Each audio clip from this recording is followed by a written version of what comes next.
Yung mga boss, matagal tayong walang upload. Ayan, may papakita lang ako sa inyo mabilisan. Para sa mga naka-Honda Click dyan, share ko sa inyo yung nabili kong flyball at slider piece na budget meal.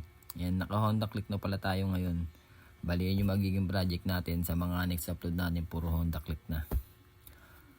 Yung mga boss, ito nabili ko lang sa Shopee na halagang 180 free shipping. Ayan, lalagay ko na lang yung link ng binilang ko dun sa baba. Ayan, papalit tayo ng flyball at slider piece. Kasi nung last time nag-CVT cleaning tayo, nakita natin yung flyball, may kanto na, tsaka yung slider piece, maluwag na. Kaya ito, in-order na natin sa Shopee para makita nyo may idea kayo. Tapos papakita ko paano natin ikabit.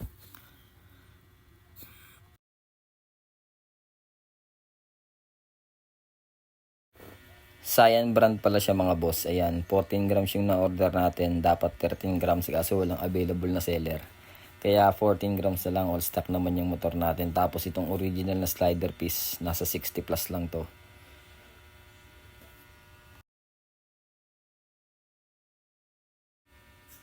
Tara, kabit na natin to mga boss. Ito na pala yung bagong alaga ko ngayon. Ayan, yung Vario. Honda Click na red. Ayan, Project Indo concept natin yan soon. Bali, ito pala yung kailangan natin. 8mm na T. Bali, wala akong mahaba na T, di ko makita. Kaya yung mga liksi na lang yung gamit ko. Tapos kailangan nyo ng bala, ng impact. Ayan, baklasin na natin mga boss. Ayan, nakita nyo malinis pa.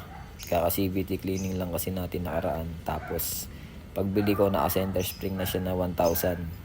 Tapos may luma ako na 1,000 na clutch spring. Nilagay ko na rin dyan mga boss. Tapos dito sa pulley side, all stock yan lahat. Ito lang yung papalitan natin yung bagong bili natin. Paklasin na natin siya. Kailangan natin ng 22mm.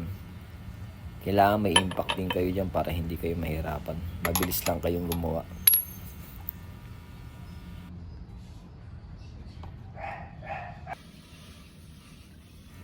Bali, 27k odo na pala itong mga boss. Nabili ko siya mga 23k odo. Ayan yung flyball niya. Ayan, puro kanto na. Pwede na kayong magpalit mga boss. Pa-check nyo mga 10k pataas. Ayan, medyo may kanto na yan. Tapos yung slider piece nyo. Ayan, maluwag.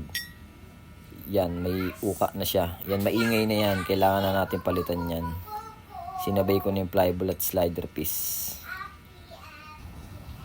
Ayan na, nakakabit na natin yung flyball na 14 grams. Ayan.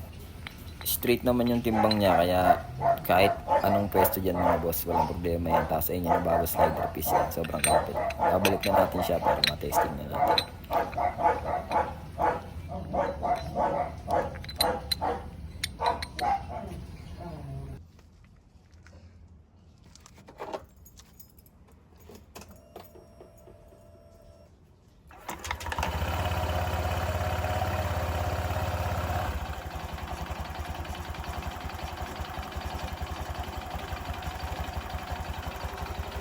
Napansin ko dito medyo mapagpag na yung belt niya kasi 27k odo na siya. Naalala ko pala sa manual ng Honda nasa 25k odo kung di ako nagkakamali. Kailangan na natin palitan yan. Pag-iipunan natin sa sunod yan mga boss yung kanyang belt. Pero chinik ko naman yan, all goods pa rin. Pero dahil mataas na yung odo, medyo malambot na siya kaya mapagpag na.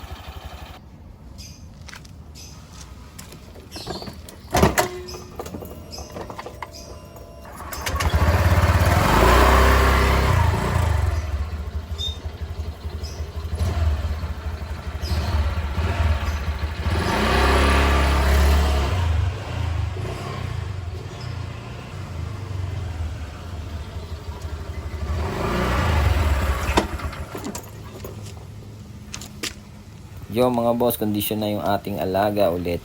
Ngayon, pa-subscribe na lang mga boss para makita nyo yung mga sunod na upgrade natin sa motor. Ride safe.